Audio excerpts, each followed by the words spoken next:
Tu veux dire que j'aime mes enfants là? Non. Attends, je les appelle là, putain.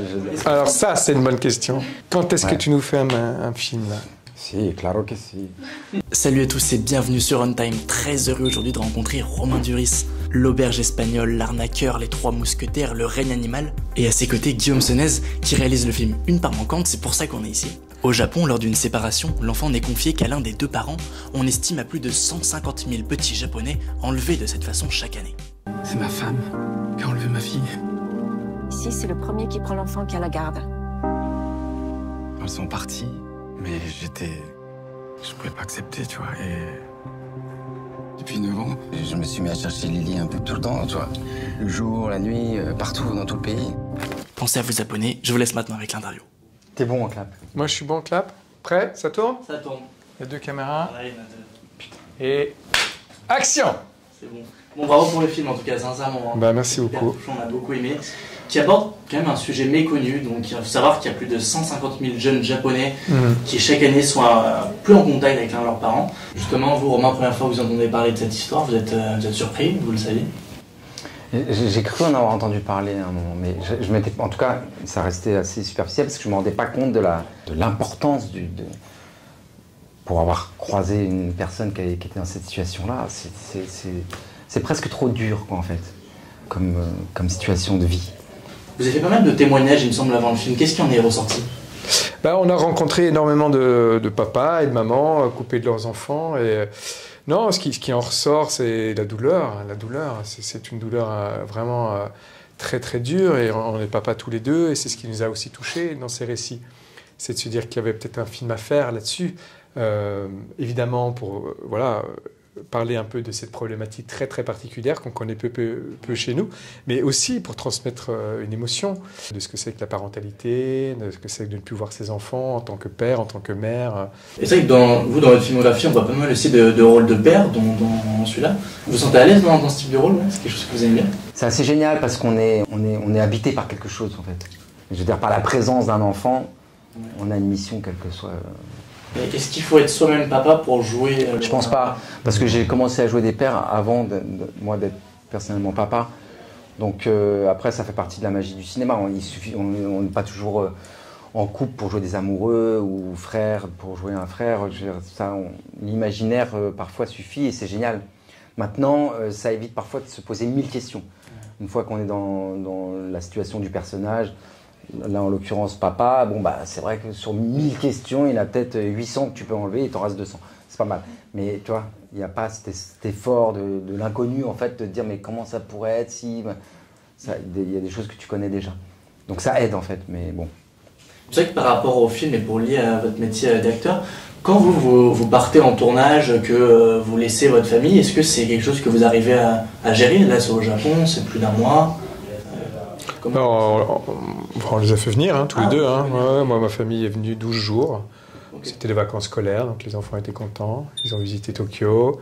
On a été jusqu'à Kyoto. Toi, tu as fait la même chose, non? C'est aussi les mêmes vacances. Après, moi, je dirais... Alors ça, c'est génial. Quand on a l'opportunité, évidemment, de partager ça avec les enfants, c'est génial. Mais sinon, je trouve que... Je sais pas toi, mais je trouve que le manque aussi... en plus, là, c'est la meilleure preuve d'amour. Ah non, mais moi, j'allais dire, participe aussi au travail. Bah oui, bien sûr. Ouais, d'accord. Oui. Tu vois, tu travailles bien aussi quand il y a une espèce de... Ce que je veux dire, c'est quand quelque chose ou quelqu'un te manque, que tu sais que tu l'aimes. C'est ça que je veux dire. Tu veux dire que j'aime mes enfants, là? Non. Attends, je les appelle là, putain. Et tourner ce film au Japon, j'imagine qu'il faut s'adapter aussi aux normes culturelles là-bas, il y a des règles. Est-ce qu'il y a une difficulté peut-être qui a dû prendre en compte? Il y a plein de difficultés, bien sûr, mais on le savait en y allant. En même temps, le film raconte aussi ça, c'est un échange culturel, la différence culturelle, le film parle de ça, donc ça nous a nourris.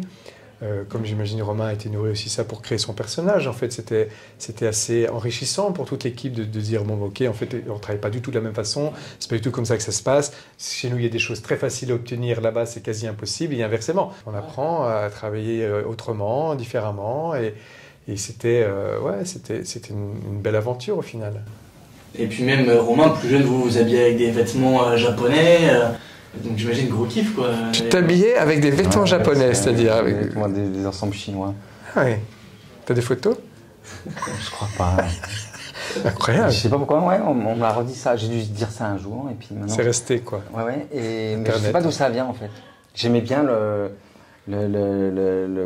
vêtement de travail, mais c'était plus chinois, il me semble, ou du kung-fu, je sais Ah, plus. les vêtements Tu vois, les ouvriers, là, les trucs. Ouais, ouais. Ah, ouais. Noir, ou ouais, Ouais. c'était noir, avec des boutons comme ça. Ouais. Comme les vestes chinoises, je crois que c'était plus chinois. Mais j'adorais ça, avec des grosses baskets, je sais pas, j'étais bien là-dedans. En tout cas, c'est vraiment fou quoi d'avoir appris le japonais pour ça. Enfin, moi, ça me semble juste dingue quoi. Enfin, Mais quand t'as pas le choix, que t'as une échéance, et que tu as le temps de te rendre dispo pour travailler, t'es bien en fait. Et que t'aimes aussi. On m'a pas demandé d'apprendre un truc que je supporte pas. En fait, j'adore cette culture, moi j'adore cette langue, ça me fait rêver. Donc c'est vrai qu'en ça, on peut se dire que le cerveau est capable de faire des choses grandes. Mais je veux dire, comme les musiciens qui apprennent des partitions, ouais. je veux dire, c'est pareil, il faut juste se détendre. Quand on est détendu, on apprend tout ce qu'on veut. Et puis vous, ça vous a jamais traversé l'esprit de juste tout plaquer, quitter la France justement, alors, pas forcément au Japon, mais tous les jours. Ah oui, c'est vrai. Tous les jours. C'est vrai. Pour être entre les arbres, ouais. Ouais, Tous les jours. Mais t'as vu, je reste. ouais, c'est fou. C'est assez riche, on a beaucoup de chance pour faire ce métier. C'est pas un métier facile, mais c'est beaucoup de chance. Jamais on me serait imaginé faire un film un jour au Japon, travailler avec une équipe japonaise, enfin jamais de la vie, quoi. Mais à un moment donné, t'étais pas encore là, mais en prépa, où j'étais là devant une vingtaine de Japonais et de Japonaises qui constituaient l'équipe technique, et je commençais à expliquer les trucs. Moi, je parle pas japonais, donc j'avais mon consultant qui parlait, et à un moment donné, je me suis dit, mais c'est hallucinant, quoi. Ouais. Si on m'avait dit, si je me voyais 10 ans plus tôt en train de faire ça, une réunion où il y a plein de gens et personne ne me comprend, et moi je suis là, ouais, machin, hyper... C'était dingue, en fait. C'était complètement hallucinant, cette aventure. Tu sais, c'est à cause de toi, c'est toi qui t'es dit, mais viens, on fait un film au Japon. Et est-ce que c'est vrai que Romain, il peut passer de la colère à la tristesse en un clin d'œil?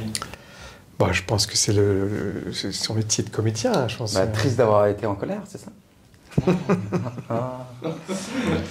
Bah, c'est son métier, hein, c'est son métier de jongler avec les sentiments, voilà. Et il fait ça très bien. Je pense qu'on ne fait pas une carrière si longue si on ne travaille pas et qu'on ne bosse pas et qu'on n'a pas le talent requis, quoi. Je pense que voilà, il a démontré ça dans quelques films. Hein. Tu vois, ça calme mon besoin d'aller vivre en l'histoire. Finalement, t'es bien. Je suis bien. Non, mais là, c'est une vraie technique. Je sais pas comment on fait pour changer d'une émotion d'une scène à l'autre comme ça qu'en acteur, parce que c'est des émotions qui sont diamétralement opposées, quoi. Mais il faut juste que tu crois en ce qui se passe, quoi. Ce qui se passe, en ton personnage. Et après, tu peux. Les curseurs, tu vois, les degrés, tu peux les augmenter. Ouais. Ouais, pour faire couler l'alarme quand il faut, tout ça. Mais oui, mais si c'est pas gratuit, si tu y crois vraiment. Ouais, faut y croire. Les larmes coulent toutes seules, hein, je veux dire. Bien sûr.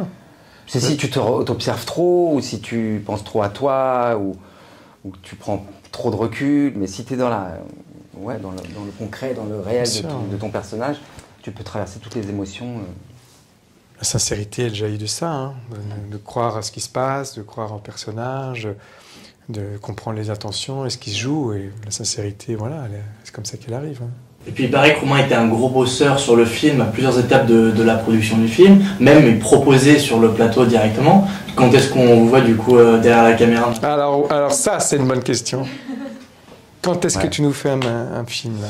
Quand j'aurai l'histoire, forcément. Quand j'aurai l'histoire. C'est vrai que dernièrement, quand je lis des livres, je me pose la question de savoir comment il pourrait être réalisé. Donc, comme quoi ça m'intéresse. Mais bon, j'ai conscience qu'il faut vraiment une histoire quand même où c'est viscéral et où on a envie de passer 4 ans dessus. Ouais, il faut que ça te porte pendant plusieurs années, mais moi je te vois bien réaliser un film, vraiment. On verra. En tant qu'acteur, ou même réalisateur dans le cinéma, on a l'impression que vous êtes très entouré, mais est-ce que paradoxalement, il n'y a pas une certaine forme de solitude aussi parfois dans ce milieu? Moi je pense, normalement. Bah, moi, en tant que... je suis co-scénariste du film, donc j'ai traversé du désert. Hein, moi, 3 ans tout seul derrière mon ordinateur. Forcément, il y a une solitude. Heureusement que j'ai un co-scénariste. Mais c'est positif, la solitude. C'est quelque chose que moi, je peux rechercher. Bien sûr. C'est de là que jaillit la création, quoi. Si, claro que si. La création. Et Romain, est-ce que vous avez l'impression de progresser en tant qu'acteur? Je sais pas si c'est un bon ami de... C'est dur de s'auto-juger. Hein. Ouais, déjà. Et puis, si tu sens que tu progresses, c'est peut-être mauvais signe, en fait. Quand tu crois avoir une certitude sur... Enfin que tu as compris une clé, mais en fait, 3 films après, tu vas te dire, mais putain, mais j'avais cru comprendre un truc qui, en fait, n'est plus du tout valable aujourd'hui, parce que je suis plus du tout dans le même cas de figure. Donc, tant que ça avance, c'est génial, quoi. Si un jour ça arrête d'avancer, et puis que les choses se répètent, et que je vois la méthode, et là, je vais plus aimer, je crois. Moi, ce que j'aime vraiment dans ce métier, c'est que je pense que vraiment, il n'y a pas une méthode meilleure qu'une autre, il n'y a pas une limite à quelque chose. Les sentiments se réinventent à chaque fois. C'est assez magique, et je veux que ça reste comme ça. C'est pour ça que je suis jamais trop attiré par les biographies d'acteurs ou les méthodes d'acting. Okay. Je tiens à ce que ça reste. Peut-être dommage pour moi, hein, peut-être que je perds être si ignorant dans la méthode d'acting. Mais... Justement, vous, Guillaume, c'est quoi votre film préféré avec Romain Duris? J'ai adoré la performance de Romain dans Doberman. T'étais dingue là-dedans. Incroyable. Bon, bah trop cool, merci à tous les deux. Merci à vous. Bravo, hein, merci. Bravo. Génial. Hop.